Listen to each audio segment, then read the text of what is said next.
Kejaksaan Negeri Kota Prabu Muli menetapkan 2 tersangka kasus tindak pidana dugaan suap atau gratifikasi anggota KPU Kota Prabu Muli dalam pengaturan suara pada pemilihan legislatif tahun 2019.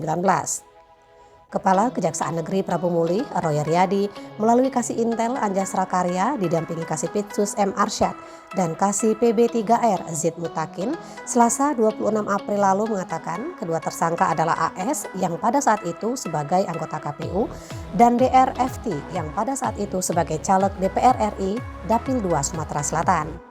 Dikatakannya peranan DRFT yaitu sebagai pemberi suap atau gratifikasi. Posisinya pada tahun 2019 tersebut, tersangka AS selaku anggota KPU Kota Prabu Muli menjanjikan melalui saksi BH kepada DRFT sebagai caleg dapat mencarikan suara sebanyak 20.000 suara, yaitu 10.000 suara dari Prabu Muli dan 10.000 suara dari Muara Enim.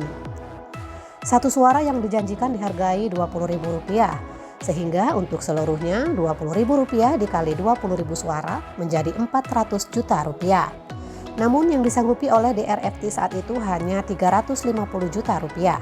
Uang itu disepakati dan AS bersedia menerima uang sebesar itu. DRFT menyerahkan uang tersebut kepada AS melalui saksi BH. Lebih lanjut, mantan Kasih Pitsus Lahat ini menuturkan, karena perbuatan tersebut mantan komisioner KPU ini dijerat pasal 5 ayat 2 atau pasal 11 atau pasal 12 huruf A dan 12B Undang-Undang Pemberantasan Tindak Pidana Korupsi.